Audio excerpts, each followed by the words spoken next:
Keith Chandra. Here. Shannon Lugden. Here. Abby Cooler. Dave Susie. Here. Tanya Bazin. Here. Here's Cynthia Young here. Sarah Ashley. Here. Connor Bartier. Here. And Sadie Wilson. Okay, adjustments to the agenda. Under items of business, new business, items for information, retirement, add item 2, Ed Tech one-on-one at FKES, and under resignation, add item 2, evening custodian at CHS VRMS. Do we have a motion to add? So moved. Moved by Ms. Tanya, seconded by Sarah. Any discussion? All in favor? Opposed? Period of public participation on items of this agenda.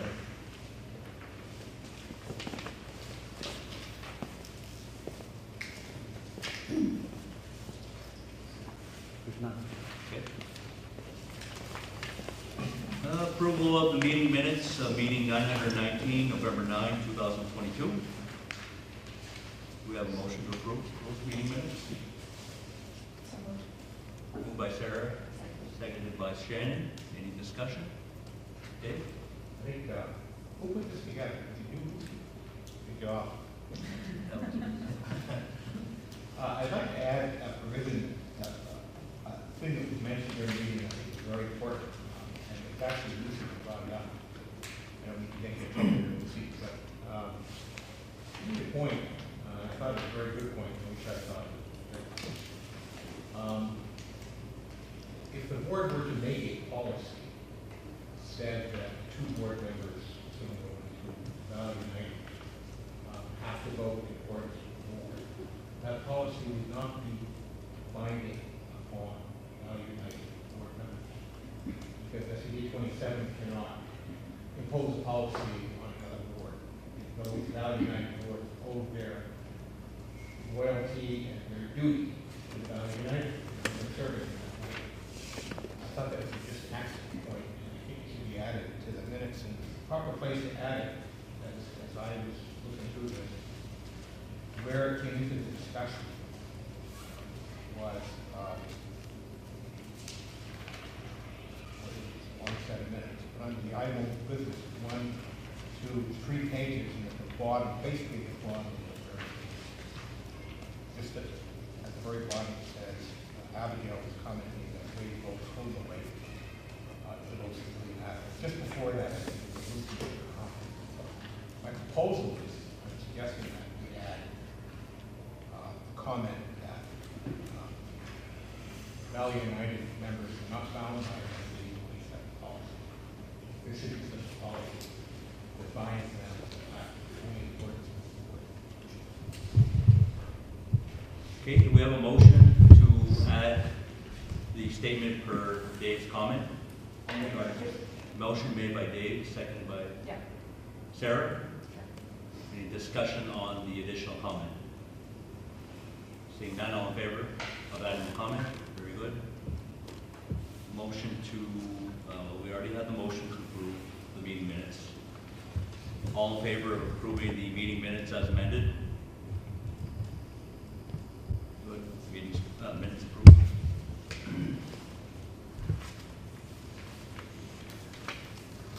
Approval of the financial statements for October 2022.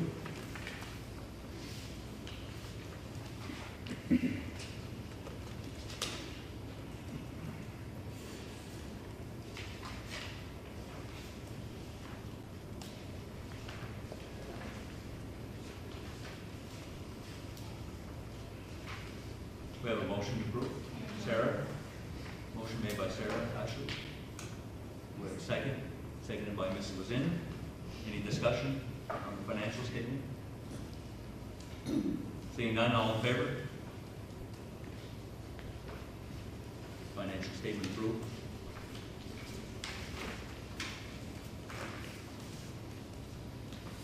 Item 6, we have a presentation, MSAD 27 strategic planning presentation. Jennifer Chase, Executive Director of the Education Action Forum of Maine. Hello, Jennifer, can you hear us? I can, thank you. So Jennifer, I've written in my notes that you and I have discussed a few things. I shared with the board just now some of the questions that you provided to them about how this works, and I also gave them a little summary of our discussion as well as the strategic listening proposal that you provided as well. So that's what they have to date. So other than that, the floor is yours. Great. Well, very nice to meet you all. I can't really see you, just so you know, I can see you, Ben, but I really can't see anybody else. So I won't be able to see if you raised your hand or anything like that. So just maybe if someone does have a question along the way, feel free to interrupt. That's also fine. Sometimes people prefer that model. And also just to know that you all already have a lot of the information. So I'm going to try to give you an overview of the Maine Education 2050 project and how what you're doing there in your district in Fort Kent can kind of link up with this project, and then localize it there for the benefit of your district. So if we're ready, then I would share my screen. Let's see. It says that I can't do that. Yeah, try it again. Okay. Let's see.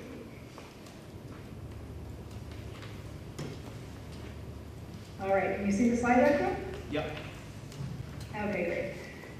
So, Maine Education 2050 is a statewide project, and so what we're doing is collecting voices from all over the state to learn what experiences, skills, and capacities youth will need to succeed and thrive in the Maine of 2050, and specifically focusing on the way they can succeed and thrive personally, civically, and economically. And when I looked up at the district and tried to do a little bit of finding out what you all are about, I noticed I looked at your vision statement and your beliefs and guiding principles, and it feels that you are already looking at these questions about personal thriving and economic thriving and civic thriving. So it feels like this is kind of a good connection right away. And so what is the scope? We're looking at bringing communities together, educators, young people, and even people in the major Maine industries to talk in discrete discussion groups that last about 65 to 75, 90 minutes, depends on the group, to have these discussions in an intimate setting, to let people share their thoughts and feelings about how these kinds of questions are playing out for them, the kinds of questions you have in this list there, how those are, how they can answer them locally just for themselves through their own stories. So you can see the questions aren't about positions, but more the people's stories. Major Maine industries are participating. We've had oyster farmers, we've had finance groups, we've had land farmers. I'm trying to think off the top of my head. We've had hospitality, we've had healthcare, nonprofits, early childhood education, higher education, also participating to find out how students can be learning in ways that are preparing them for the jobs that we need in the future. 100% of what we're learning is publicly available, so it is on an online platform. I'm going to show you in a little bit here. But the reason for that is transparency usually leads to trust. And so when people can say that they're sharing their voice and that their voice is going to be made public in a platform way, on a platform where other people's voices are sitting next to theirs and can be compared and listened to in a way, and then they can see that those voices lead to your plan or our plan for the state of Maine. There's a little bit more trust in the process and also in the product. And the other part of that is, as you can see here, we want people from all over Maine to be able to use this data in ways that are useful to them. I met with some human resources people today who thought that it would be very helpful to have groups from these different industries have small group conversations after having listened to the results of what communities say they need and what educators say youth need, for example. How can they learn from that and then be the best employers and offer the best employment opportunities so that people will be easily recruited and stay. The learning is going to be shared formally in working papers and articles, reports starting this spring. And then individual schools and districts like yours can participate by linking your strategic planning process to this project. So I referred earlier to the platform. The platform is actually called Local Voices Network, and you can easily go onto their website in this slide deck, which you'll have access to afterwards. There's a link to it. But it's Local Voices Network is developed by Cortico, which is a part of MIT's Center for Constructive Communication. So they're research scientists developing ways for communities to have better civic conversations that lead to outcomes that people can trust and believe in and be a part of creating. And so they created this platform, Local Voices Network, that uses artificial intelligence to analyze groups of small group conversations. So here at Maine Education 2050, you can see here's some major topic areas that the artificial intelligence is analyzing for. And then you can see right here a list of the top handful. You know, it's a small screen. But education, food, COVID, economy, childcare, civic engagement, business, and 20 more. You can see what the major topics are that people are talking about right away. And then you can then dig into each one of those. And these are just two examples for education and mental health. You can see that mental health came up 144 times over the course of the conversations in this group that we had at the early part of September when I created this. And then what are the topics, what are the subtopics coming up here? And so, for example, I want to hear what people are talking about therapists. Is that useful? Maybe families are finding that they're not getting access to therapists, or maybe they're finding that there are too many therapists, or whatever it is.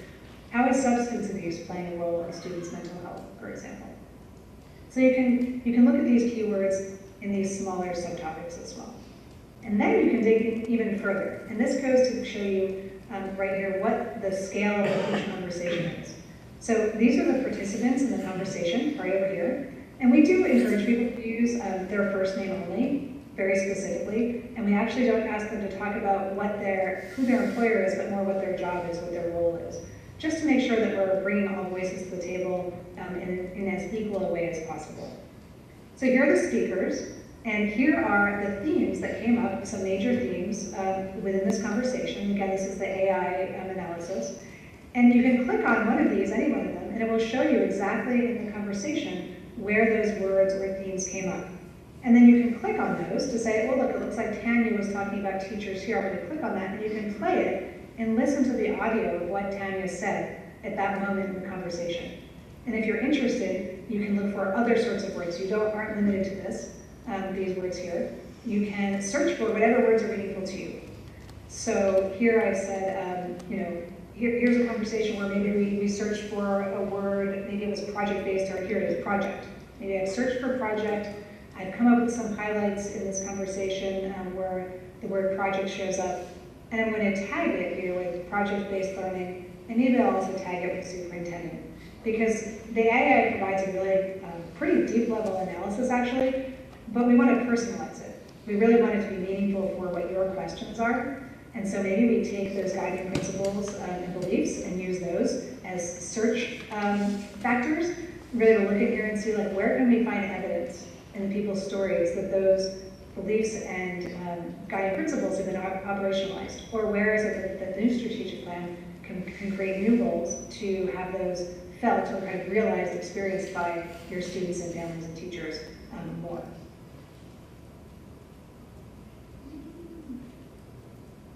So you have the list of the questions that we asked, so I won't belabor this, but just to say that we do have these different groups.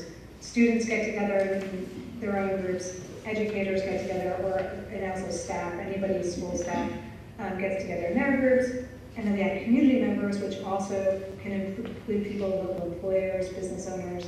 And then in a school setting, for a strategic planning process, instead of industry members separately, we actually think that it's valuable to have parents be in their own separate group as well.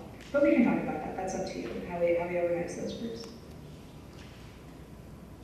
So the next few slides, I'm not going to play these highlights for you, but I wanted, because you'll have access to the slide deck afterwards, you can play them yourselves, but I'll play one.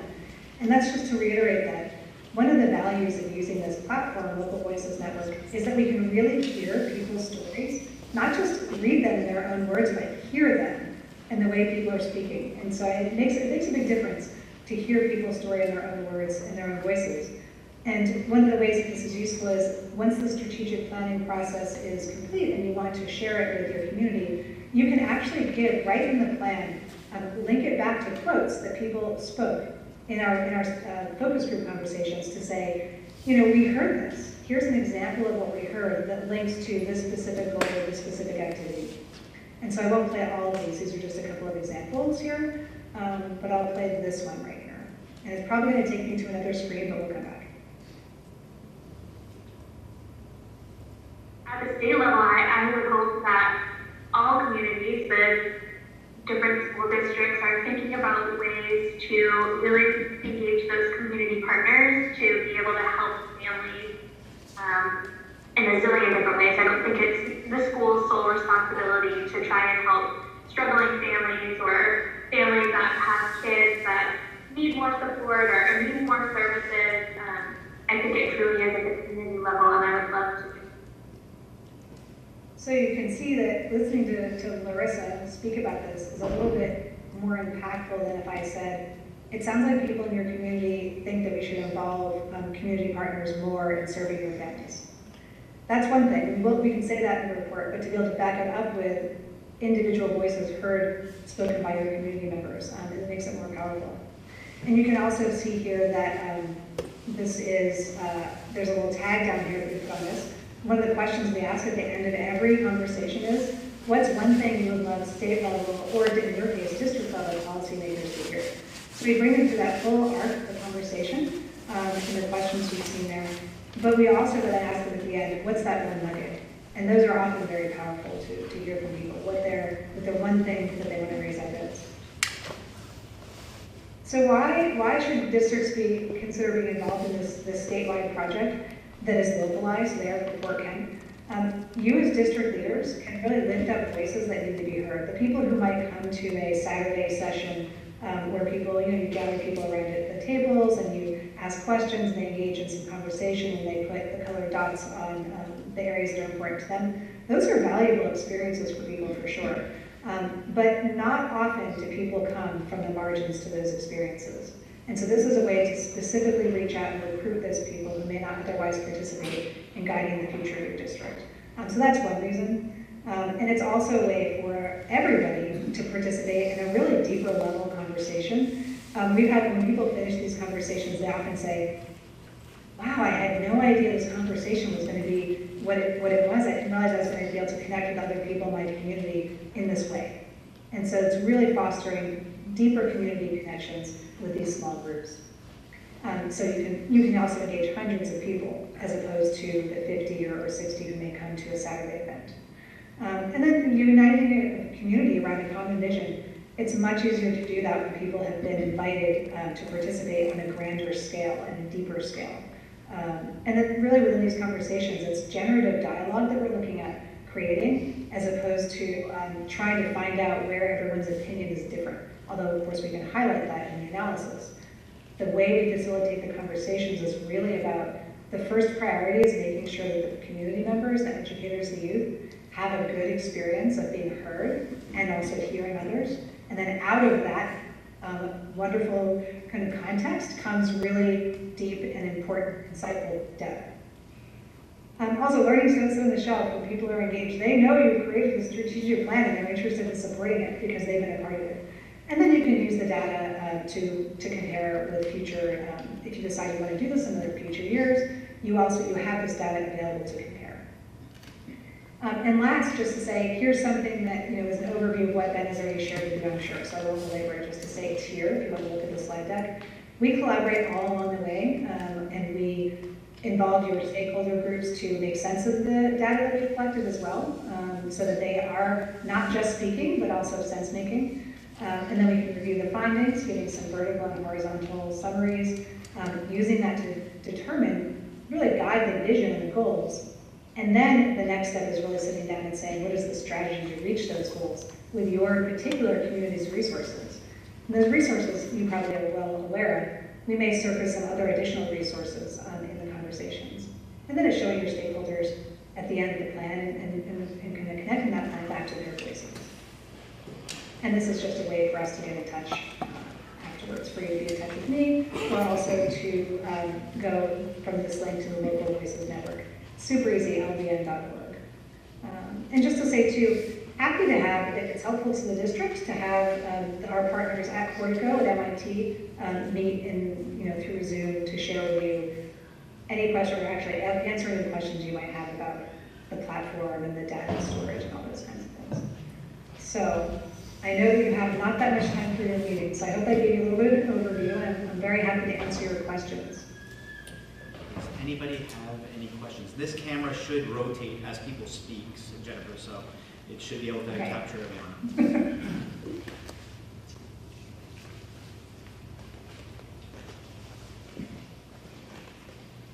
It's a little bit different than a traditional listening process. Does anyone have any thoughts on whether that might be a good fit for your district, or questions about how we might engage the stakeholders?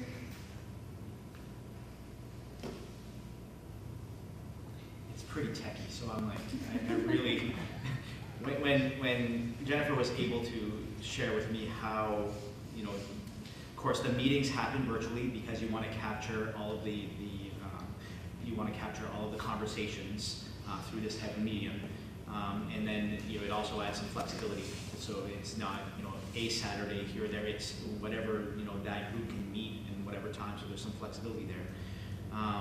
But then when you take that data and, you know, you take a look at how it's analyzed, and you could break it down by, you know, conversation string, and it's amazing. And I think, as she said, you know, for transparency, you can actually, you know, link those exact conversations right in your plan, which is, I think, something that's far and away different than what we've experienced in the past. It's a very interesting way, in a sense, to marry the innovative technology with deeper community connections. And I think that's the mission and vision of Portico, is to, in their Center for Constructive Communication, is really to allow for deeper community connections and engagement. And so it's just interesting, that isn't always the case when you use technology, but that's how it works, but that is the goal of using the technology. And Jennifer, in your proposal, you would facilitate all of the speaking sessions, is that correct? Mm-hmm. That's the way it is in the proposal, and we do recommend that, I'll say. I'm a very experienced facilitator. We've done hundreds of these conversations now, and know how to ask the follow-up questions and all that. And then there's something to be said also, if your district prefers to have your own local community members facilitate, we can train some facilitators, the light training, and they can use the conversation guide. And there are benefits to that as well. There would really be, you would have to weigh the benefits of having someone who's not as familiar be able to ask all those follow-up questions, because there are no assumptions. But then having someone local on the ground there doing the facilitating brings it and more of an in-depth knowledge of your district. And so there are pros and cons.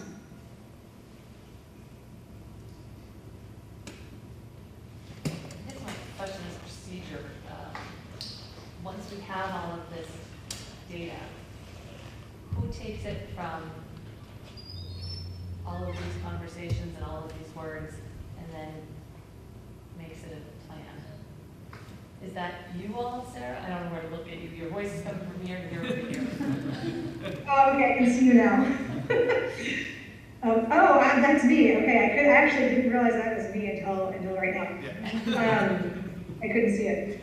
So, great question. So what happens is all of the data comes into the platform. While we're having the conversations, there's a good deal of note-taking, I have to say, that I'm doing along the way, making sense of it. You know, your district has its own notebook, so to speak. And then there's an analysis that I do, a lightweight, quick analysis, before bringing the information to the stakeholders. That we do recommend educators and youth at least have their own kind of, I share with them the kind of overview of what we've learned, and then they highlight what's most important to them from that. And that can be it is a live session, but it can be on Zoom or in person or both, a combination at the same time. It's actually not a problem. And once we do that, then we come to you all and I give another presentation. I've done an analysis at this point, a lightweight. Again, this is not the final, but it's a rough analysis to determine, are there some other questions we should be asking? Did things come up that we need to know more about? So maybe we have a couple of more conversations if there are. And at that point, I do the analysis. And so I use the guide from the community, the educators leave at least, if not the greater community, and also then the guides that I've gotten from you in that next meeting that we have. What's most important? What do you most want to know from what you've heard so far? Where do you want the most time to go? So then I provide a pretty detailed report to you all that gives the vertical and the horizontal themes and conflicts. Where are groups not in alignment, and where are groups in clear alignment, and then across the groups, where is the agreement and where is the rub, where is there a lack of alignment. And then from there, you all, and I'm not sure if it's the whole school board or if you're going to have a smaller group, often there's a smaller group that's leading the strategic planning process.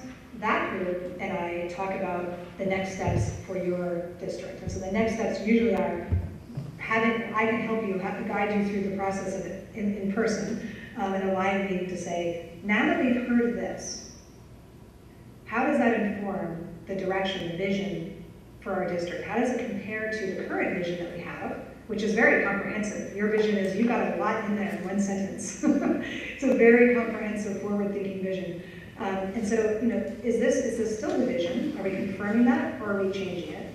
And then from there, what are the goals? What are the goals that we have specifically for the district, coming out of the community's goals for personal thriving, for civic engagement, for workforce development, these areas.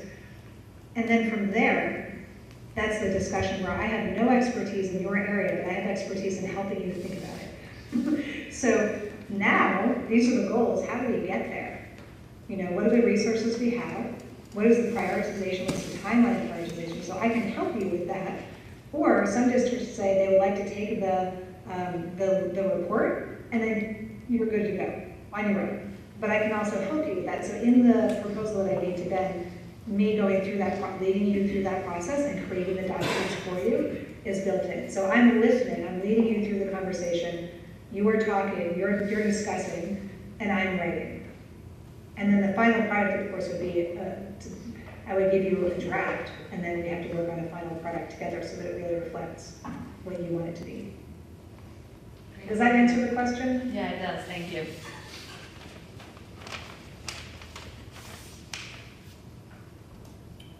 Other questions?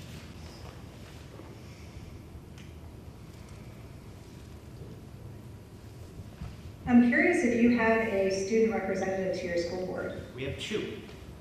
You can see them right on your screen. Oh, okay. You don't register as very young via Zoom. You're as older. I'm actually curious if either of you have any thoughts on whether students would be interested and engaged by this kind of engaging in this kind of process. Do you think this is something that students would see as valuable? I think the way you present it to them, like letting them know that this is valuable, not just saying, oh, this is valuable. Like they need to see how it will benefit them. Yeah.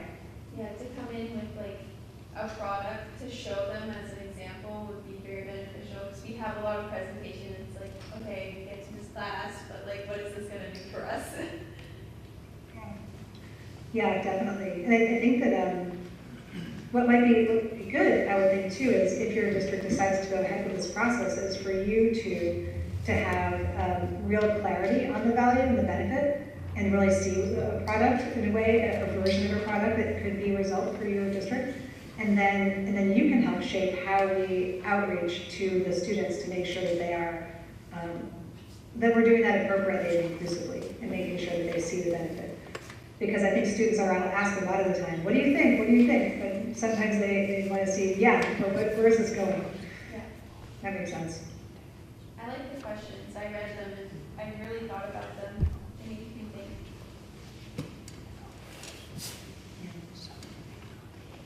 Yeah, we've had some very thoughtful, I would say most conversations that we have in this process are thoughtful, but my favorite are the ones with the students, the youth, because you're just right at that place where you're starting to think about what are your values, what is meaningful to you, what direction are you going in? And I think asking high school students especially, and of course, we could involve younger students as well, but high school students especially, having this perspective on what do you need to thrive in the future that you want to have in your community there in Fort Kent. I think that's, it's crucial.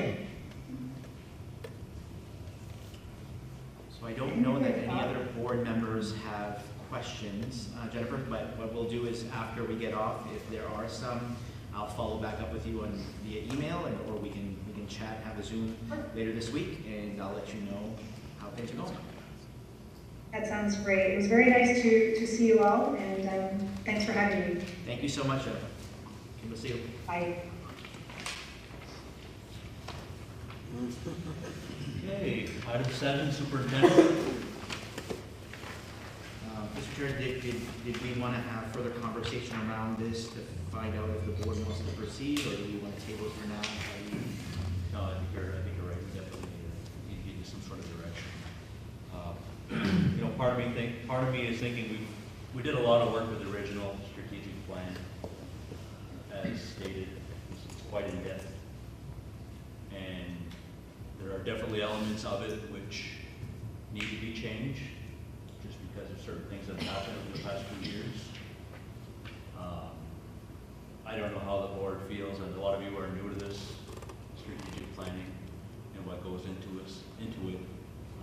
I'm not sure, what do you think, Ben, as far as tweaking the existing plan versus going full on into this new approach? And when you speak of the current plan, are you talking about the Valley Unified Plan or the SAD 27? Yes, the 27 original. That would have expired, I believe, in 2015. I'd have to go back and look carefully at what that entails and see how it's appropriate to now. I'm not sure off the top of my head. Sure. Do we have any other districts in Aroostook County that have gone through this program? No, not with this. Like I said, there are a couple downstate that I've been communicating with, and they're the ones that kind of sparked my interest based on the conversations that you all had about, transparency, community engagement, and that's why I went in this direction. Aside from this, my gut would tell me that we could do either a modification of the current plan or start with that as a template, but engage with a more traditional strategic planning process that would involve us finding somebody who would like to lead that. Obviously, that would be a conflict if I would try to lead that, so we could do that as well. Why don't you bring us back some more information for the next board meeting? Can we get a copy of the old? Yeah, I can look to see if I can find it. I mean, that seems pretty old as far as strategic plans go. A lot's changed. A lot changed. We went from that into the Valley Unified one, so That would that's be very what different. went on. What, Is that expired? Valley Unified? No, it's current. It's current, how old is it? It started in 2018. Are the other school districts in Valley Unified talking about updating their individual plans? They are, but I've been honest that I would, I'm engaged in doing this with SAD 27 first, and then I'll go down the Valley as we move forward. Why? I don't know how to facilitate this for 3 districts at the same time, unless it's combined, as we did with the current plan. Well, can you do it combined? We could, but we have a very current and active plan that we're pretty successful with the exception of strategic priority 1, which was a shared regional high school. Other than that, we're firing on all cylinders on all of the other strategic priorities On Valley Unified, on Valley, but not SAD 27. not SAD 27. I don't know anything about, oh, I'm sorry, go ahead. I just want to cover this. This is all pretty broad. And this one kind of covers understanding it a little bit more concrete. I think a little bit of background. I think our original SAD 27 strategic plan was more about possibly streamlining the district and becoming more efficient and being able to offer more services under fewer rules at the time. I can't remember the exact year that one came out. I'm assuming it was around 2012-ish or so.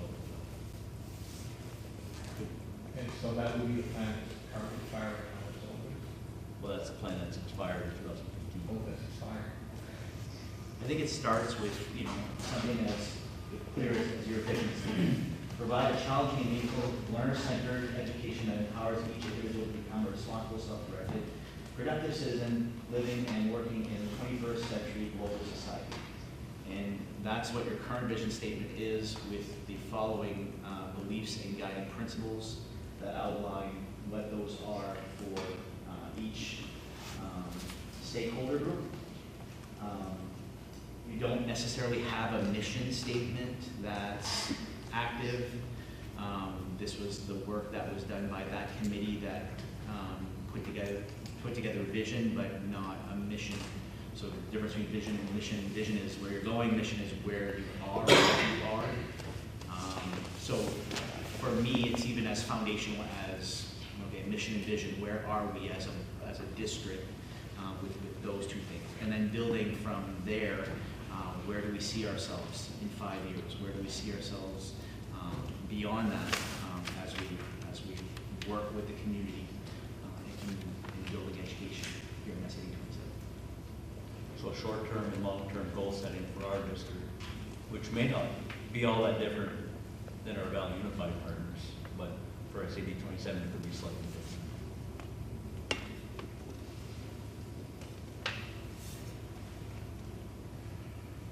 So my other question was just about the cost. Is that, what is it normally to cost this in the ballpark? When we did the strategic plan for Valley Unified, it was a little less than this, but not far off. But that was shared between the districts. But it was in a fairly decent ballpark. So just to highlight, this is the Valley Unified Plan, and the strategic priorities that came out of this plan. High school regionalization. Priority 2 was an elementary school in each district. Priority 3 was a combined adult and continuing education. We've already met that goal. Shared administrative structure was priority 4. We've already met that goal. Optimizing the St. John Valley Technology Center. We try to optimize that center as much as we can as we continue to go with building programs and expanding. Priority 6, optimizing collaboration with UMFK and Northern Maine Community College. We've created quite a variety of more opportunities through that priority over the past years. Priority 7 is connecting with the community, and then priority 8 is optimizing the use of technology. So those are the priorities that came out of that.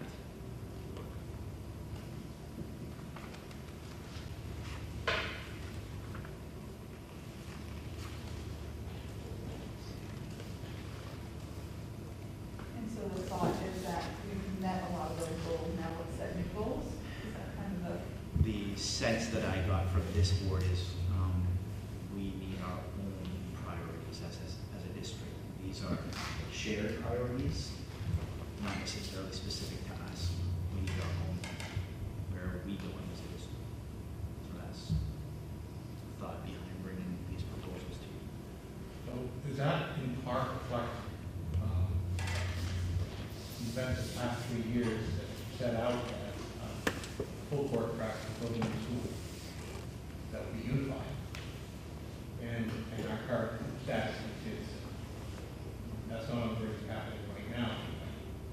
So we have to kind of look at the whole situation again. And if that's true, why wouldn't Wasco actually?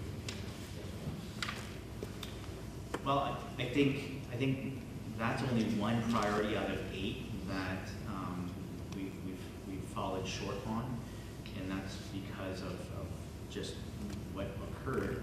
I think 7 out of 8 priorities that we're still meeting and still hitting on. I think this is still a successful plan. I just don't know that it informs enough about what you want specifically for SAD 27. It informs me about what we want collaboratively with our Valley Unified partners, but it doesn't inform your community enough about what specifically you want for this district. One of the things that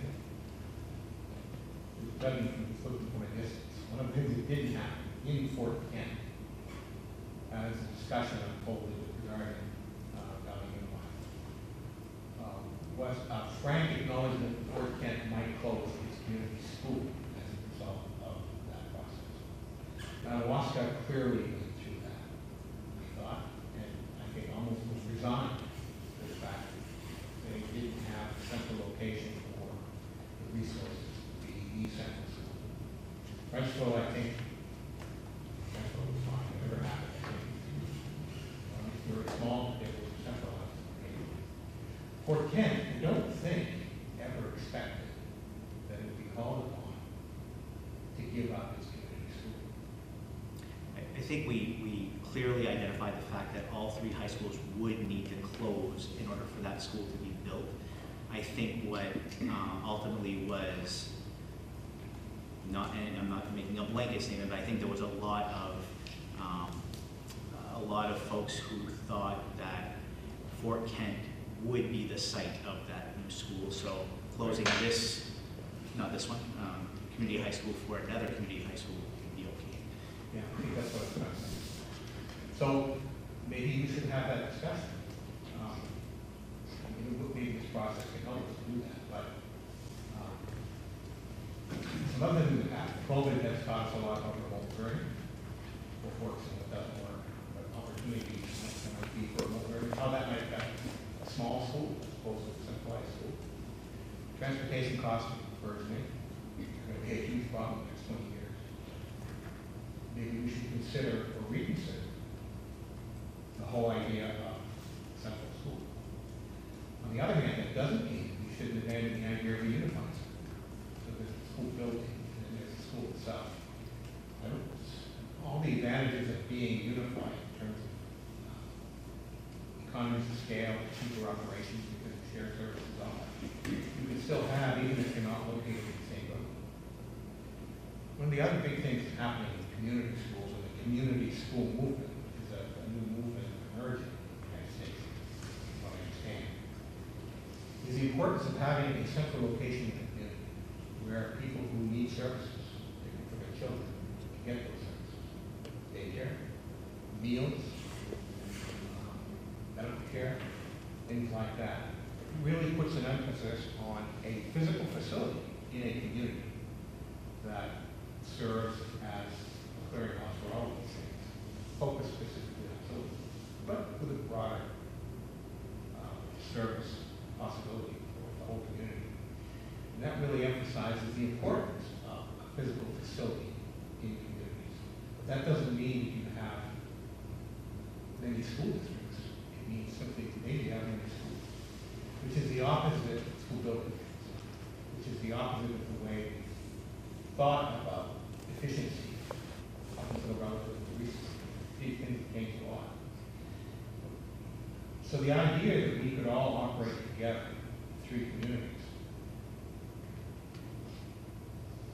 might be a really sound idea that we should continue developing while simultaneously having a close look at the possibility that we maintain smaller schools in the various districts. That maybe are not various districts anymore, they're part of the same district, there are several schools.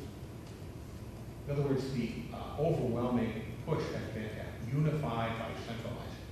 Canada has a lot of experience with this. In Edmonton, they have CCA it's been there for years and years, and it's consolidation of all the kids in the region, from St. Antoine, Brunswick, all the way down, towards Grand Isle. And it's a huge central school. Made a lot of sense at the time, I think. I don't know if it makes sense because of transportation issues, because of what's happened in our communities in terms of economy, because of other community needs for schools that are best served by local traffic. So, all of that is going to the point that it would be really great in whatever process we deploy if we could all talk about that, explore that possibility. Well, I think the strategic planning process certainly opens up an avenue or a chance for discussion, entertaining that sort of idea that we've had before, and we can maybe could potentially be approached in a different manner. I think the community came out to say that, what David's trying to say is that shock of not having a school in the community was shocking. And so I think this is a good way to say, okay, so what is it that you want, what is it that you want us to do? Like, one of the pieces is, the aging buildings, which we've done some pretty good stuff, but this could be used as part of the tools to say, if we're gonna continue on this path, these are some of the things that we'll need community support in. But I think it's a different way to get more people. I feel like sometimes on strategic planning committees, you get the same people, same ideas. I like what she said about having more opportunity for people who you might not regularly hear from be able to be involved. I like that. I'm just wondering if in your own strategic plan, you're going to hear your voices talk about what Dave is talking about, like talk about other opportunities with neighboring district, or are they going to talk about, just this district? My fear with engaging in and forgive me, I feel like that whole Valley Unified push aged me like 20 years. So to dive back into another round of, I'm here for you and I will, but I don't know that you're going to have as much buy-in when local control is still going to be the deciding factor. So I'm just gonna say, you used to have 4 elementary schools in this district. They're all closed now except for one. So at some point, the local control factor is going to be a heavy part of people's minds about what is that community. If we're collaborating in an RSU, what are they going to decide about my school in my community? And those are things that are very real to small communities that that may have wanted a regional high school, but if we're going to keep things separate and we're going to take care of our own schools, how does that all play out? So those are all things to consider as well. Yeah, definitely the piece about the RSU governance, things could have been approached differently. And then if an opportunity were to present itself in the future down the road, how would we approach it? Well, it's going to be, right, Council was talking about building education goals. What they've asked specifically is maybe this would be an impetus to create an RSU, true SAT that would unify. Alaska and Frenchville, Alaska and Millport County. I don't think the issue's far away at all. It's almost at a course now. But when we talk about local control, what are we talking about? We're talking about 5 days. Are we talking about the curriculum? Are we talking about, well, I just want to have my way, and I don't want to go along with you because I don't like you? I mean, what are we talking about? But that's very important for us to talk about too, right? Interesting to say, you have all these elementary schools that are closed. They're not really closed, actually. They're still being open. They're still, doors are open, and they're being maintained by the faculty. Not for school, but for our purpose. This is very interesting because they were closed because they were open can't contain. And yet, all the new types because they really need that sort of wall graph skill there. They don't really need the labels operational. Legal aid. These things are being carried by the local taxpayers. Why? What is it that special thing that you don't want them to know? Is that a good thing? That's something that maybe we have to say, no, that's indispensable.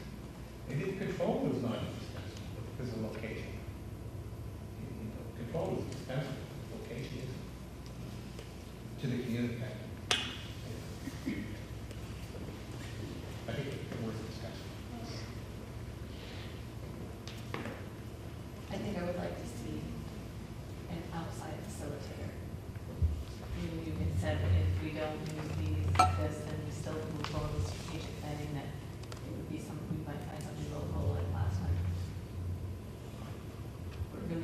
community. We all know each other pretty well, and I think it might be helpful for somebody from the outside to be that facilitator, so that everybody's voices are heard throughout. Are you saying someone like Jennifer? Someone like Jennifer, yeah. I mean, I don't know if there's anybody else, if there are other, if you're gonna show us a few of these and we choose from one, or if this is, maybe she's the only one who's doing this sort of thing. But yeah, I think somebody from outside as opposed to having somebody local who knows all of the history. If you've lived here in the valley for the last 5 years, then you know what happened, and you have opinions, and you have, I think somebody from the outside would be helpful. I agree. Independence and less baggage, looking in from outside would definitely be beneficial. It's not usually expensive. He is outside independent. Proposing to ask the facility intriguing questions. Provided we don't feel to walk in to follow whatever she comes up with, I don't see a problem. Or try something new, see where it takes us. We definitely need help. I think there's not something that we've done before, right? We're trying to look to the future of what we want education to be like in this district in the future. So it doesn't make sense to me to do what we've always been doing to get a different answer. I feel like we're getting the same answer. Because I think those folks that are gonna show up in your gym on a Saturday afternoon are gonna be the same voices that probably did here. Right. Well, maybe we can work. I mean, she did say that. She said the board would does have the opportunity to reach into the community Right. and lift people out. And that's what the thing she said, you know, when you're forming those strategic groups, you know, work with the board on picking, you know, those people that you really want to participate. You know, and obviously I reach out to Mr. Coletta and talk about diverse student groups so that we can create a really good diverse student panel. And same thing with our staff panel. You know, I wouldn't want just the, you know, A-wing team at Fort Kent Elementary to have voice. I would want everybody from every position that we have out, you know, in the district.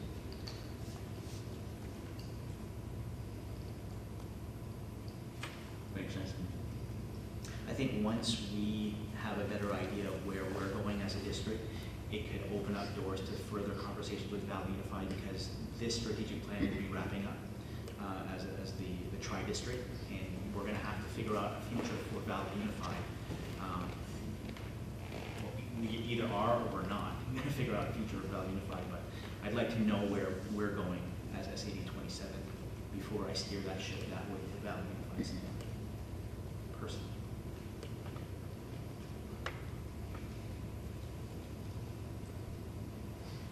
Anybody else have anything to add? Looking for a motion then? If the board wants to move forward in this direction, I would take it. If the board wants me to research some other opportunities, I can try to look for that as well. This came out because it was different. It was unique. It was something that I hadn't heard about before.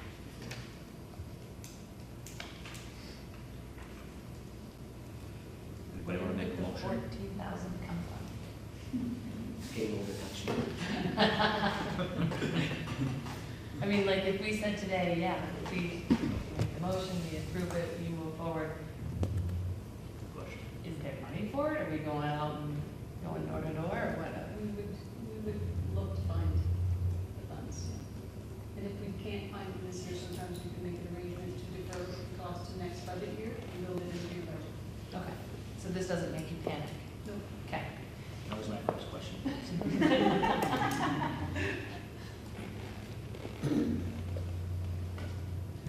Can we marinate them? And decide if we decide to meet? I'm okay with that. Would you like me to look for anything in the meantime? Well, I'm kind of curious about some of the elements of the original SAD 27. I can get you plan, get kind you of copies of that. what can we check off on that plan that's been completed? It's not on the website yet? It is not. Okay, we definitely should have that. Yep, I will look for it. And the VU one is on the website? It is, I'll have to is, could you get that? I will give you that. Thank you, Jen. Okay, I'm gonna move on. Item 7A, Future of Aroostook County Educators Symposium. I just wanted to make you aware, I had been announcing that that event was going to be taking place. We had the FACES event on Thursday, November 17, at the beautiful Caribou Community School. Oh my goodness, beautiful school. If you haven't visited the community school, it's worth going to see. But we did have about 60 or so people in attendance. We had some aspiring teachers, students, high school and college students at UMPI that attended, and a variety of educators across Aroostook County. We had 3 keynote speakers for the event, and the whole theme was recruitment, retention. That was for Aroostook County. So some really, really positive conversations around that. But we did have Emily Gotti from the Maine Department of Education, who primarily spoke about recruitment efforts at the state level and local level. We had Caitlin Young, a former Maine Teacher of the Year, who now works for Educate Maine, who spoke about teacher retention. And then we had the esteemed Ben Sirwa, who was the 3rd keynote speaker, and it was really just a brag session about what we've been doing here in Valley Unified for recruitment efforts. I did share with you my slide deck, so in that I talked a little bit about the future of education. I talked about our recruitment brochures, our follow-up letters with the video testimonials. Had some really, really strong positive feedback from the people there. Had a lot of people reach out to me afterwards about how they can start these type of things. So we're quickly thinking about how we can up the ante so that when everyone catches up, we don't reach somewhere else. But it was a wonderful event, and I really thank the Aroostook County of the Year Teacher Group for putting that together, because I think the more we're talking about this as a region of Aroostook County, the better we are for it.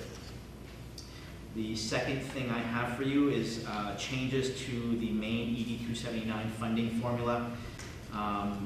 There were some dialbacks because of COVID, where the DOE had been helping us. Under the executive orders, they were allowed to do that. Now that those executive orders have been waived, the upcoming ED 279 for new board members, ED 279 is our funding formula for the state of Maine, so it takes into account our student population, our staffing, and they use the formula to figure out what the state is going to fund us at. They had used the current FY 23 numbers to run a projection of what that's going to look like. So in your bar graph here, what we actually got in FY 23 is that first bar graph. When they dialed back those changes that they made, they ran the numbers, and it would be the green bar is what would result with the dial back, and they realized that's going to be a pretty hefty blow to the districts. So they're playing around with what's seen as the blue graph, which is scenario 1A and scenario 2A in the final orange graph. And these scenarios are coming from the Maine Education Policy Research Institute, MEPRI, and they have convinced the DOE to push for scenario 2A, which is wonderful because it's actually projecting more than we actually got in FY 23. Some of the biggest changes that they're looking at adjusting they're updating the benefit packages because of inflation. So what they factor in for teacher salaries, ed tech salaries, clerical admin, they're going to increase those percentages just because the inflation. So we do not have a final indication on whether or not this is going to happen, but I know that it is being proposed by the Maine Department of Education, and then that has to go through a few process of legislation for it to be approved.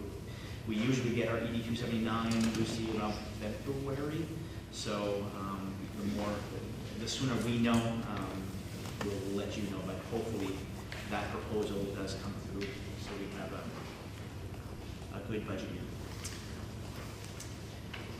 Did anyone have any questions on that? I did want to debrief on the November 15 statewide hoax. This was where we had a number of school districts.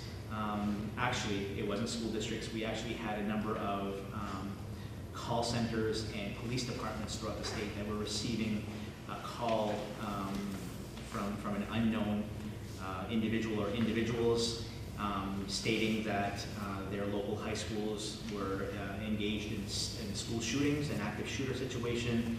They even had details about room numbers and how many casualties.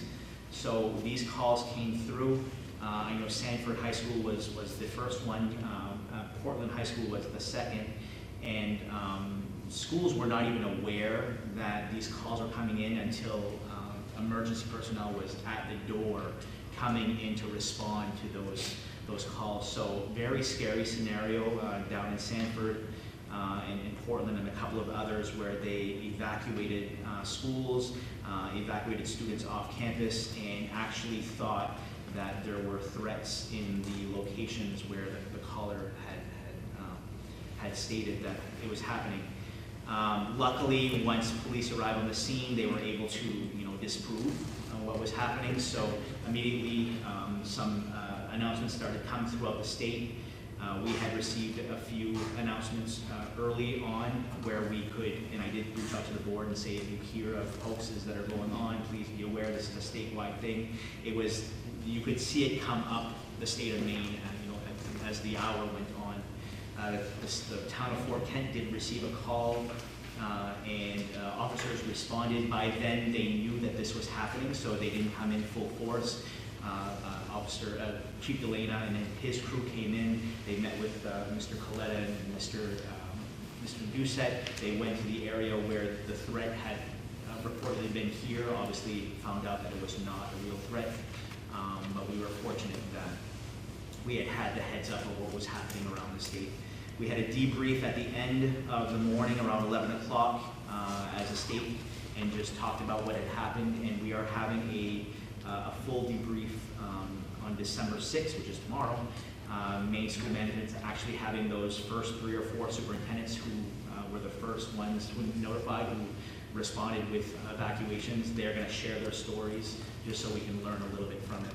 We've been talking as an administrative team about, looking over all of our evacuation processes and what we're going to do using our ALICE training and everything. So for us, it's all about learning from others and hoping that it never happens. But definitely a very scary day.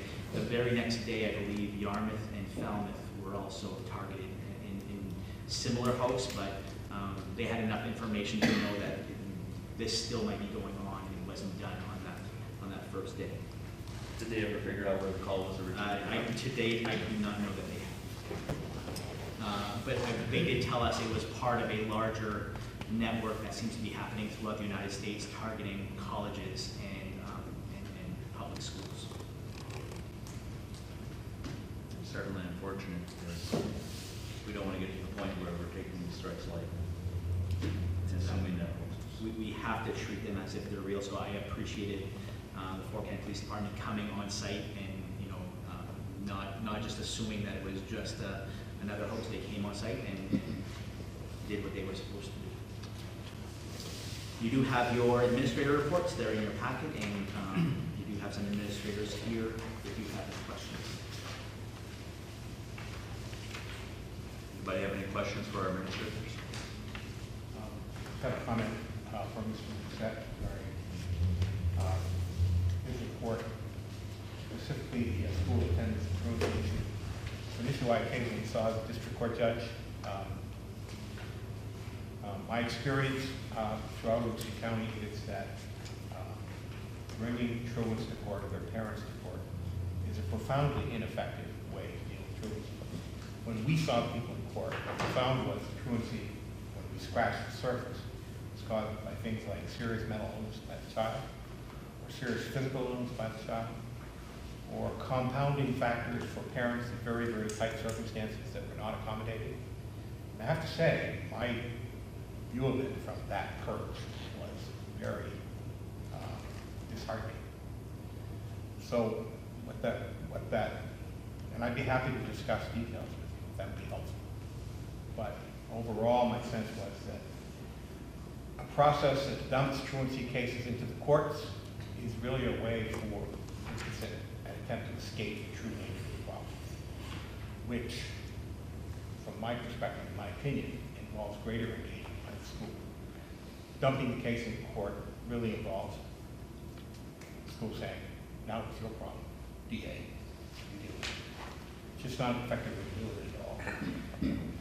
So just offer that reflection, and if that's something that would be helpful for us to discuss more in the future, I'd be happy to offer what thoughts I have on that. Unfortunately, we actually follow statute for truancy. There's always a number of efforts that go into trying to not get to that point. So we welcome any ideas you have, because I know for us it's frustrating. The actual compliance with the statute in Worcester County by various school districts is very spotty. It was very rare, frankly, that a school district would actually comply with the statute in terms of the statute contemplated. If you read the statute carefully, it really doesn't contemplate a situation where a parent is punished in the legal system with criminal conviction and fine in jail or anything like that. What it's really supposed to be is an opportunity to get everybody more involved to try to address the problem. And so the DA is involved, the judge is involved, lawyers get involved, and of course, school districts are involved, truancy officers are involved. But it's supposed to be a full court press. The end is to move the problem. And my sense was that wasn't really happening in all cases. There was one notable case where the DA decided he would jump in and do everything possible to get his kid to go to school. He actually met with the family in the home and really extended himself, and that worked for about 2 weeks. It's very discouraging. But there were internal problems in that whole scenario that made that noble and extraordinary successful. But there was that one instance where there really was a full court. But unfortunately, it ended in failure. So at some point, some of these problems are just so hard to overcome that it's discouraging for people working on it, because you come up against the same obstacles day after day. But I think the statute contemplates that level of engagement in every case. What we've run into, when we can get a parent and hopefully the student engaged in the team aspect of that step. So we've reached truancy. We're going to put a plan together. When we can get a parent engaged in that, we're more successful. It's when we can't even engage in that step. We can't get the parent to want to engage into an attendance plan. That's what's very difficult. And that's consistent with my experience as well. That's what I would. The whole thing really depends on successful engagement with parents somehow. Yeah, almost a complete lack of communication in some instances. Well, I think that the history between the school and the family has become so tarnished, and no fault to either party. It's just I always said, please do not make me the first person to ever call this parent, because when they hear this is the superintendent or this is the principal, they're immediately going to be on guard. So we have to really start early with just checkups and well childs and just all kinds of school personnel just engaging the family, because we don't want to create that atmosphere. And I think we've done a lot around that, and we'll continue to try to improve it. It's very frustrating. I don't want to count. We've done the same thing: home visits, meetings. It's most of the time a very deep-seated problem that's very hard to solve. Yeah. And we try everything, and I think our last effort is to try to maybe engage the court system somehow, and hopefully that would have something. But it's not due to lack of trying.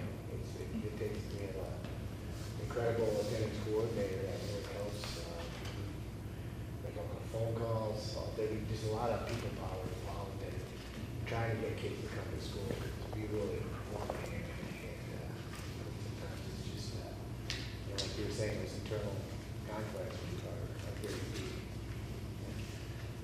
As I think about that case that we failed in so miserably, that when we did come to court with DA TriStar, the underlying problem, I think, involved a component of serious mental illness by the sole parent. That there was no effect, we didn't have the resources, and the resources were just not available to deal with that community. And the effects of that on the child. And there might have been some opportunities there to work directly with the child, but that would have required a lot of resources to come down to.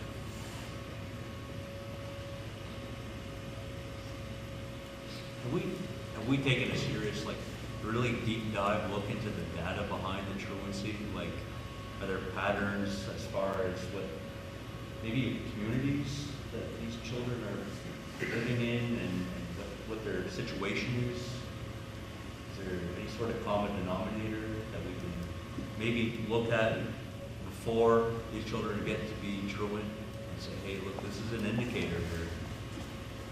We need to be a little bit proactive in this child's attendance or the possibility of them missing school. Yeah, I think. How can we prevent them from getting to that point?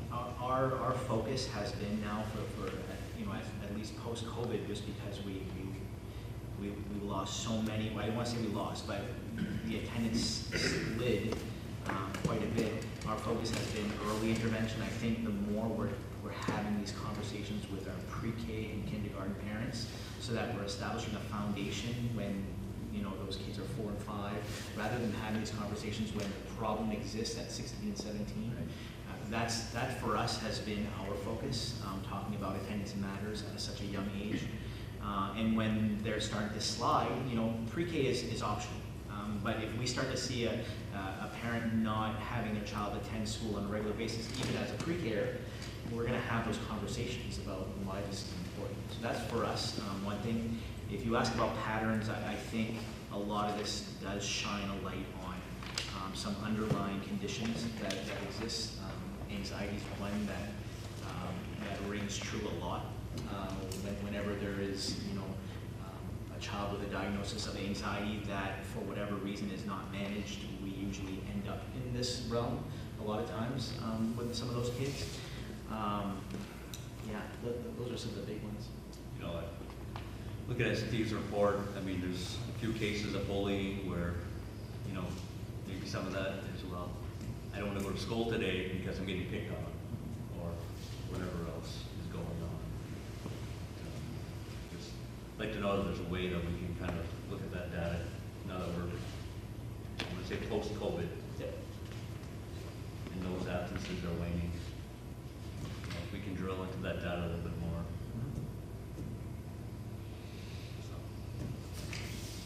Do you have any data on restorative practices? And how they're, I don't know how, a couple of years ago, I think you hired somebody, right? Yep. And has there been substantial change in their recidivism? I can tell you that if you received a report like that 5 years ago, it would be 3 times as long. So yes. So yes, to say that I have concrete data, I do not personally. All I can say is when you walk through the hallways at Fort Kennett Elementary School, Valley Rivers Women's School, and Community High School, it is a different feeling completely than it was 5 or 6 years ago. It completely different. And for whatever that's worth, I think we've done a lot of work at this building with PBIS. The standard operating procedures at their building, restorative practices, it's just different. I don't know, Connor and Sadie, what your thoughts are. You guys have been in the high school now for 6 years, so what are your thoughts on how things have changed? We didn't really have a high school career. We had a beginning of our freshman year, and that's when COVID hit, and then, Right. yeah, so last year was our first normal year, if you will, but. I think you participated in a circle, one of the restorative circles. That was like freshman year, and I don't think we've ever done them ever again. I do like have to say that, like when I was here, it's very different, like I come from my internship now, I find it's very different than when I was here. Very different. In a good way. That's all we can ask for as long as we're moving in the right direction.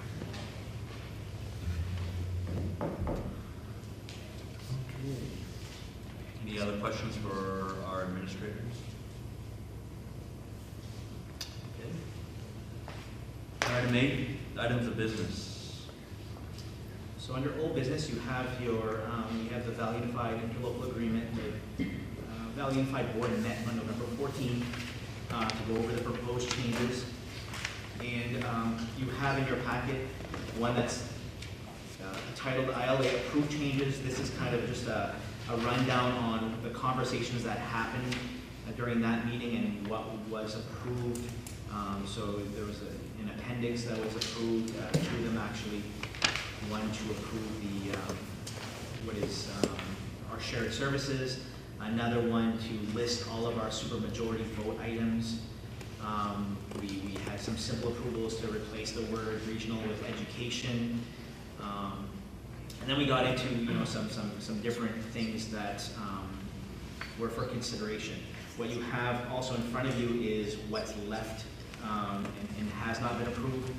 Anything in that light green font has not been voted on, and the purpose that those items, so for example, if you look at the amended term, that has not been approved yet, and that was because the Valley Unified Board wanted some clarifying comments added. So what I've highlighted in yellow were the recommendations for additions in some of those items. For item 6, any member wishing to propose changes to any part of the interlocal agreement, including but not limited to functions, programs, and services, should do so within 90 days of an automatic renewal date. So that conversation was, well, when do you do that? You know, if it's going to automatically renew, when do we talk about proposed changes? So somebody had recommended a 90-day window to do so. If you go to item 9, which is the governing body, there was a recommendation that we add some language about a tied vote and what that means if there's a tied vote. So we added a majority of vote is required for any motion to pass, therefore motions fail in the event of a tie. And then I believe there's one more. In item 19, withdrawal, dissolution, and termination. The question came about how does an SAU approach the Valley Unified Board to provide them notice that they want to withdraw. And so we wrote the written notice must provide evidence from an affirmative vote of the member school administrative unit board and is due by January 1 prior to the 2-year window.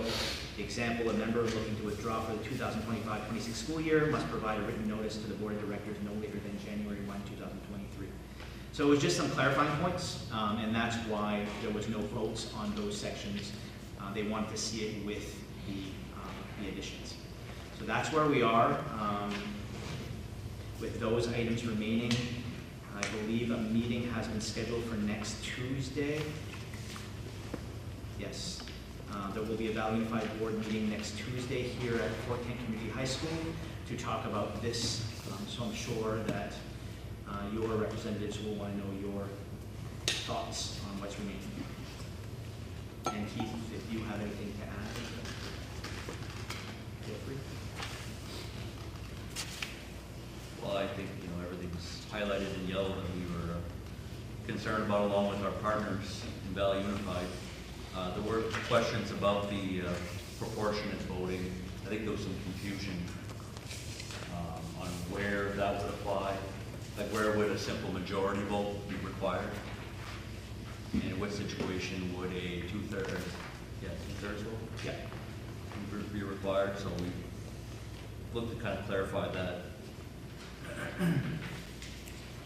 that's all identified in Appendix 2. So your last page, it shows you exactly which votes would require a 5/6 vote.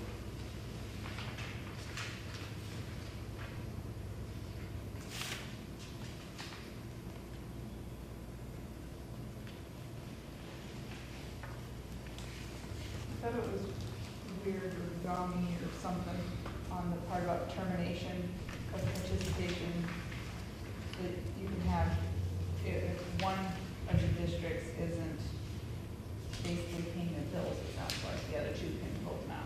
Is that about right? But it still says, remember, terminated by a vote of 5/6 of the membership of the board of directors, excluding the directors representing the non-conforming. Oh, yeah, it would be 5/6 of that. It would be 5/6. It's the math. Three-fourths, right? And- Because you would have 4 members left to vote, and we would be at 3/4. Or the fourth have to be the other two districts. Right. Either three-fourths. It does say that Right. excluding the members, the members. Might be just easier to see unanimous, excluding the Yeah. members, I mean. Too much math. Never. An affirmative vote. Yeah. What page is that in? That's page 10, Section 19C. 19C.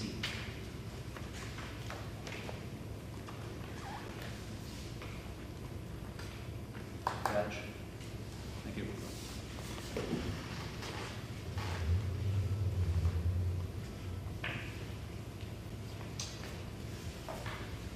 How was the feeling in the room during the discussion?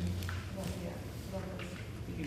I have a lot of new board members, so they're just getting caught up to speed, very confusing for them. So, they're cautious, as are we. So that's why we kind of want to take our time and make sure we're covering all the bases and making notes where needed and clarifying as needed. So, I think we're moving in the right direction. We're able to agree upon several items in the ILA at the last meeting, so we're chipping away at the low-hanging fruit. Now we're getting into more of the nitty-gritty, but not necessarily contentious issues, but things that we're going to be more considerate of.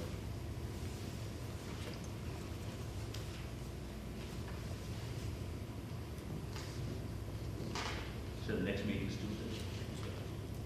I don't know how you would phrase it, but it does make sense to have some sort of clause about we're going to do something white offering big, that it should be each individual board's vote. Yeah, But that's, I don't know what that trigger would be. but we added the one thing with withdrawal, and Gary and I, and Dave aren't just gonna show up, and say, hey, SAD 27 is gonna withdraw. Right. You guys are sitting back here wondering, what the heck is going on here? We didn't approve this, so, that's one thing for starters. I'm Yeah. sure there could potentially be other items, but at some point, we also don't wanna go overboard with that and say, well, what's the point of sending members to this board meeting if everybody wants to vote on everything? And we're just gonna have all 3 boards meet all at one time. It's almost, I guess it would be almost to the point of like, if, so if we're moving to a 6-member board, if people there don't feel comfortable making a vote on behalf, like, it should be tabled so that, you know what I mean? It Yeah, just, if we draw up under discussion and then, So one thing that I've tried to manage, and I will continue to try to manage, is to make sure that whenever there's a Valley Unified Board meeting coming up, where there might be a potentially contentious vote, not contentious, but something that every board member will want to weigh in on, we're going to have individual board meetings prior to that where we're going to discuss it, just like we're doing right now with ILA, so that the board members are not going to this meeting going, I don't know what my counterparts think about that. You should be informed every time. It won't matter in terms of votes, the individual representative from the board will have to vote their costs. Right. There's no policy constraint that can make them do otherwise. The whole purpose is coercion. Sorry. Just another key word. But the whole design is to force a district that's not fully on board to follow the will of the other two members. That's the entire purpose of it. Ben, I think, encapsulated it in the last meeting when we discussed this at length, when he said, well, what if we can't agree on the budget? How do we get an agreement? You peel off a member on the board that's dissenting. But in doing that, you may actually, I don't need to explain that. That's the whole purpose. And my argument, I'm not going to go through it again, is basically that's not a very effective way for us to cooperate. And that we can work through these issues cooperatively. But I didn't have an opportunity to go to that meeting. I had my stepson here for his hunting trip from Quebec, and we hadn't been hunting in 3 years. Did you get lucky? No, we couldn't go because they passed a law that says Quebec natives cannot hunt in the States unless they're accompanied by that. Thank God. But we had a good one.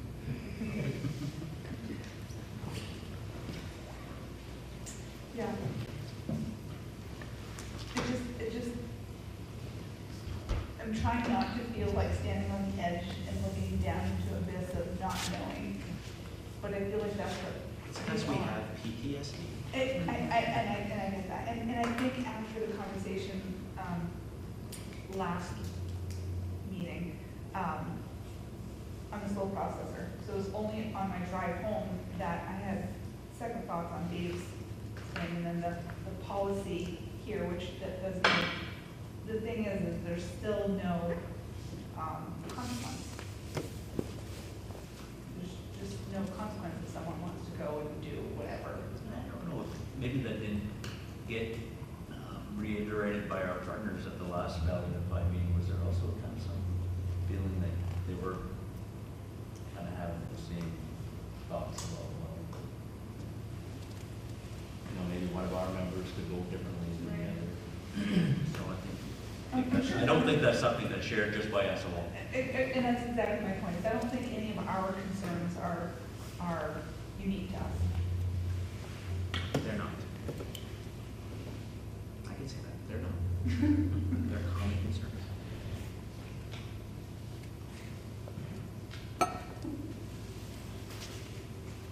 So does anybody have anything for Dave or Rod? Here, who's watching at home?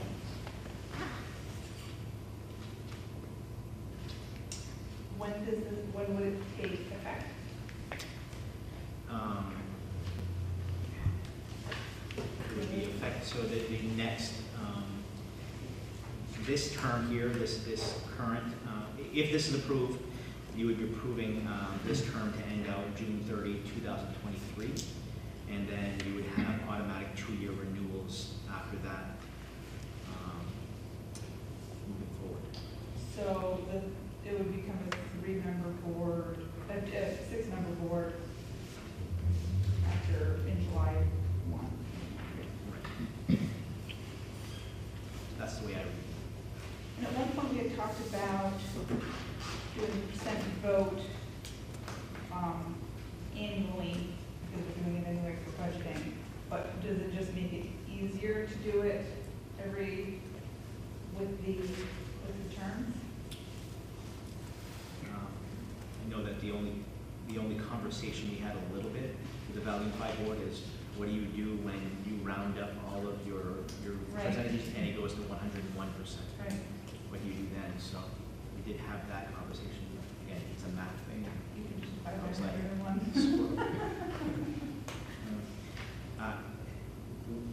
Part of the conversation too about that is the votes that you're taking as a percentage are more your procedural votes. Right. So the likelihood of not having or having a tie vote on do you approve these minutes is fairly low. The 5/6 is still what carries the big ticket items. For what it's worth.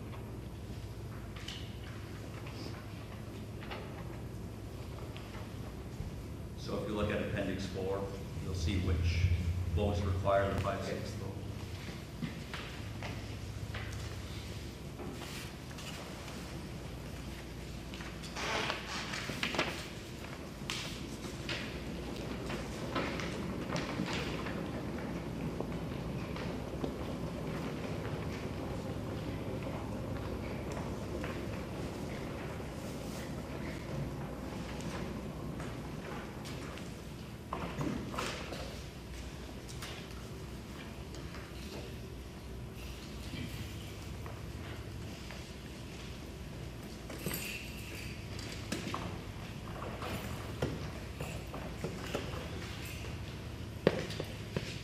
Very good. We had enough time to digest this. Okay.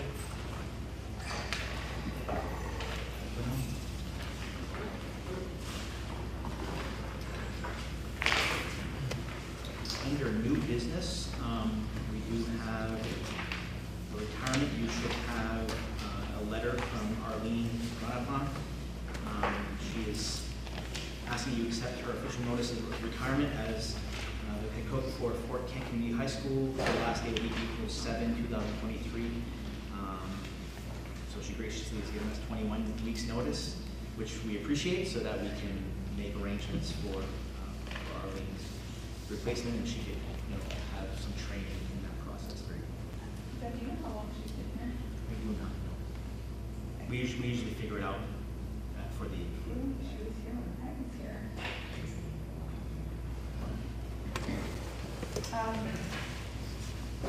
So moved to accept the retirement resolution. Motion made by Sarah, seconded by Mrs. Bazin. Any discussion? All in favor of accepting this resignation? Opposed? Motion approved. And we did have an adjustment for the second retirement.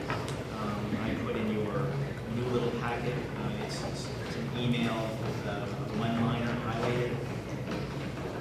And it is from Vicki Daigle. As of Friday, December 2, 2022, I'm going to retire from my job as ed tech, one-on-one for SAD 27. Motion to approve Vicki Daigle's resignation. Moved by Shannon, seconded by Mrs. Bazin. All in favor? Unanimous. Under resignation, the first resignation is for cook helper at Fork Elementary School. This is from Angela Hooper, who, because of medical issues, has decided to step down.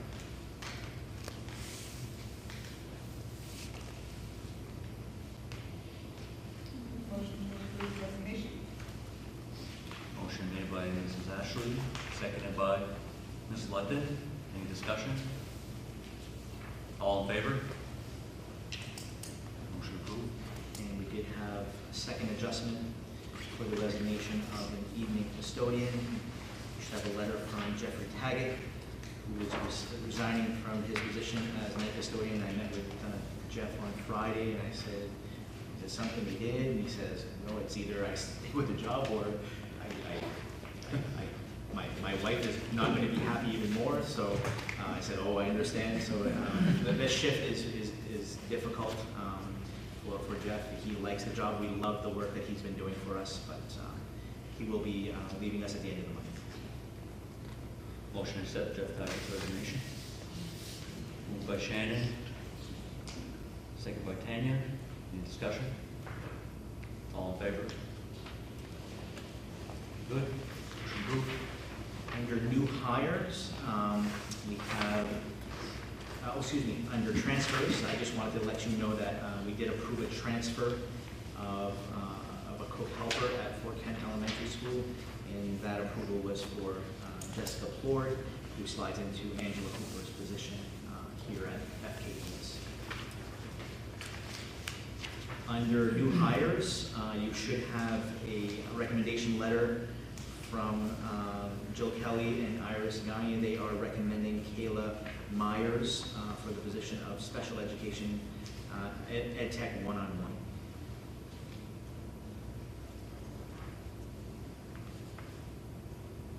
We have a motion to approve Kayla Myers as the special ed tech one-on-one. Motion made by Sarah, second by Tanya. Any discussion? All in favor? Motion approved. You have a second letter, and that is from Peter Sose.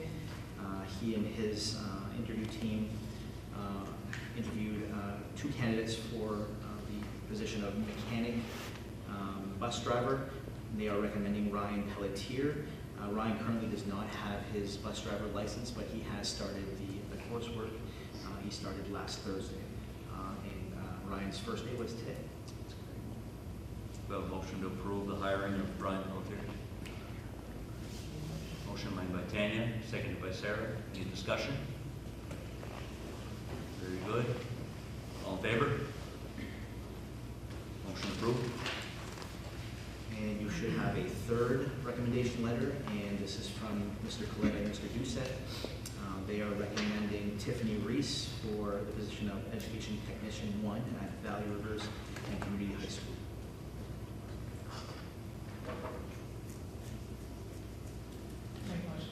Motion made by Sarah, seconded by Shannon. Any discussion regarding the recommendation? Seeing none, all in favor? Very good. Motion approved.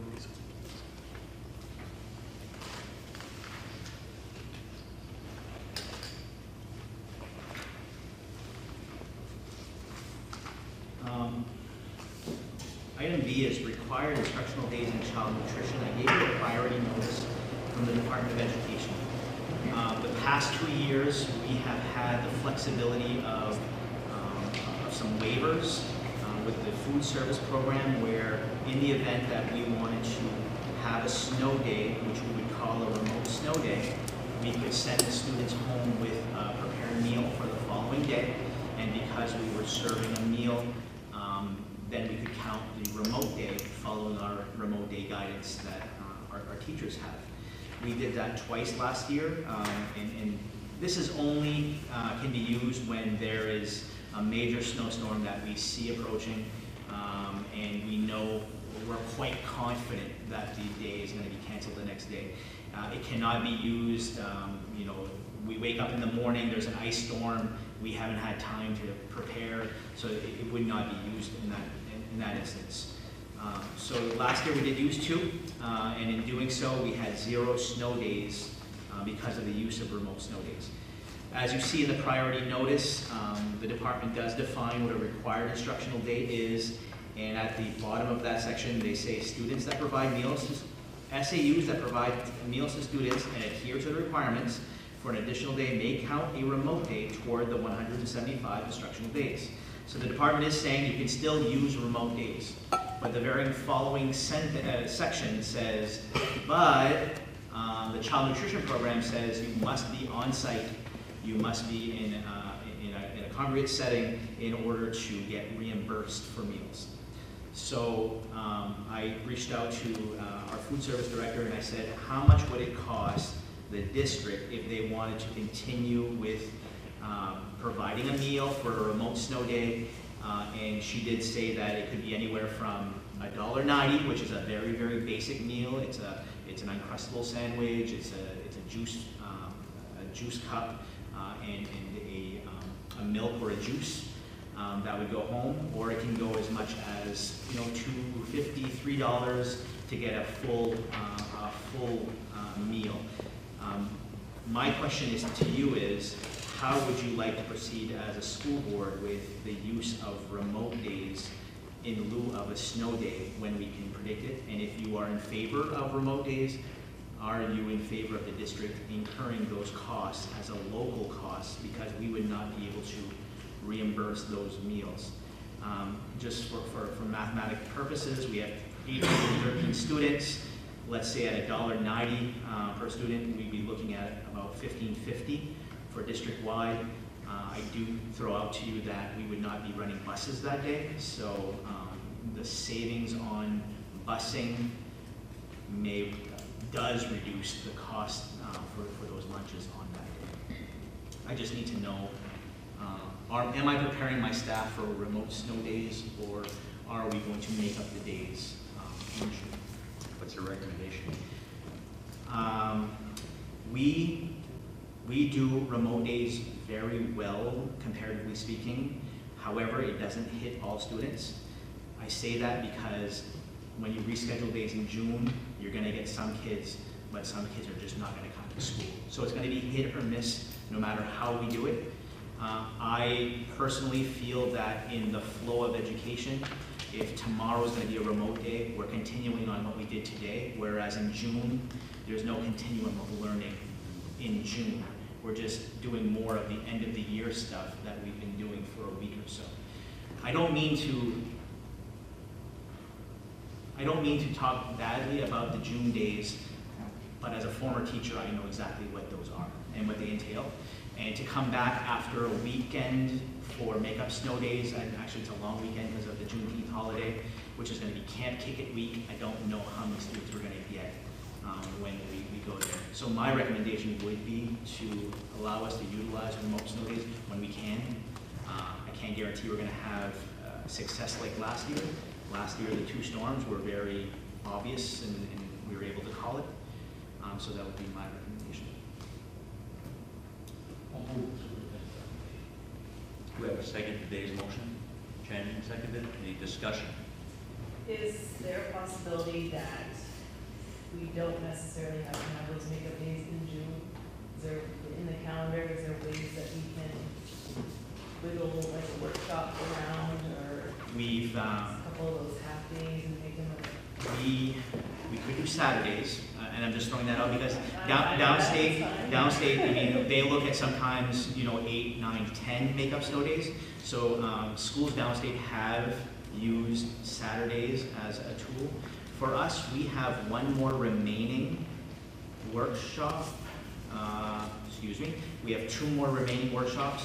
So Tanya, we could move 1 or more of those workshops as student days. Actually, I'm going to say no. I would not move the March one because the March one is after the parent-teacher conference, and to ask my teachers to stay. So I'm looking at just the May one. That's one that we could slide in a student day and move that workshop in June. We could do that.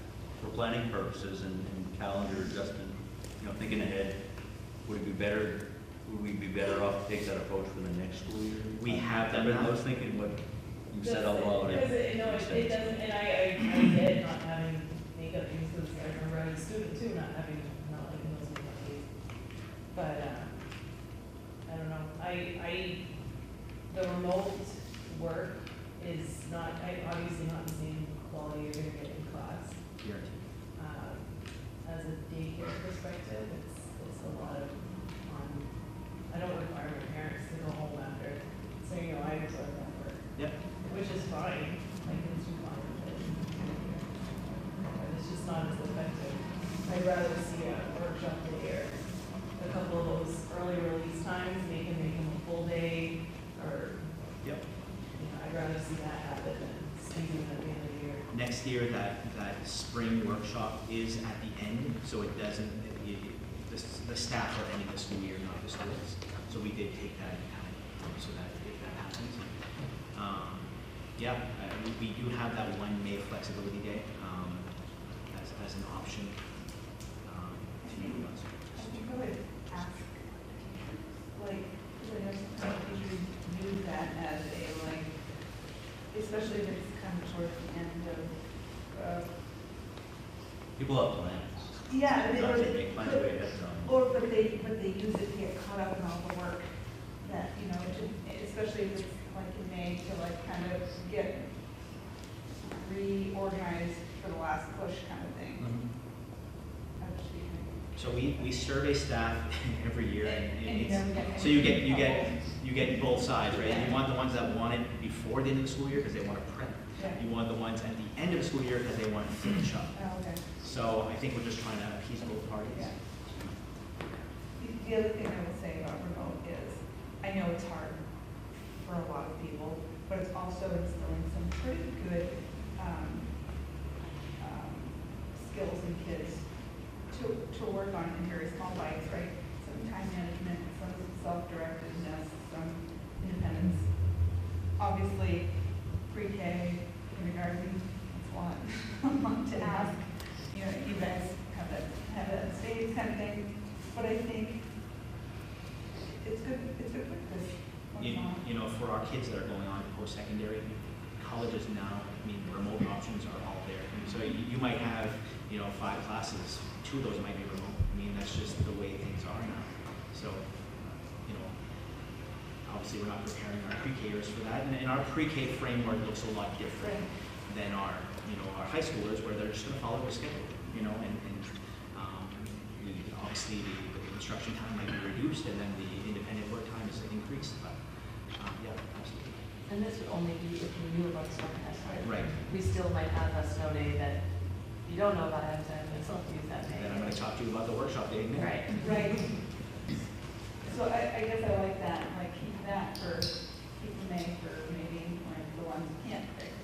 And then there is one you can pick.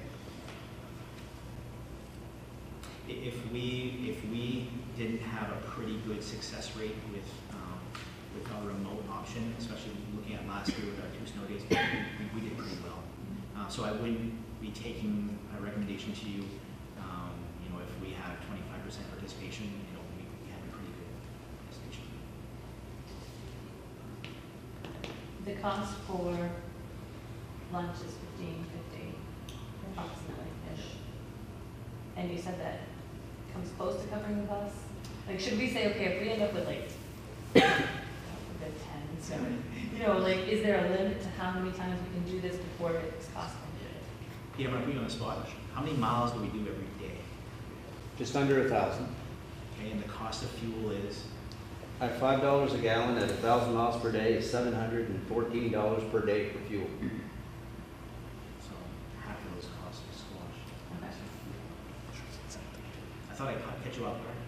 No, The cost of Right fuel- there, like the cost of fuel is not $5.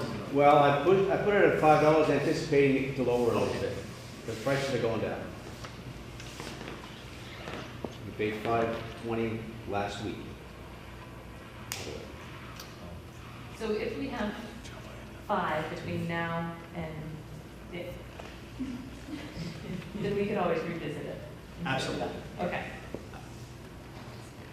In the past few years, I mean, we've been pretty successful. I know, just did that. Sorry. Shouldn't say Never that. mind. Okay, so one last question. Does this make you nervous that, okay, then we're good. We have another meeting at the end of January, which Yes, is so- what we got like, Usually we get them in November, December. Yes. right.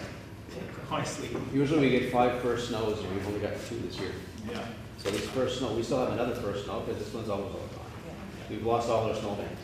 So, but it's gonna be cold when we get the next one, so it'll be better. So, you know, before today, if we would have had a snow day, we could have still had a remote snow day. We didn't, you weren't precluded from going that route, correct? Before today. Right. Well, knowing that these waivers were gone, I would not have called a remote snow day without your approval to charge these lunches to SAP 27, knowing that we couldn't reimburse. Very good, we have a motion, and we have a second. Do we have, actually, let's go ahead and vote on the motion. All in favor of Ben's recommendation, do remote snow days? Very good. Motion passes.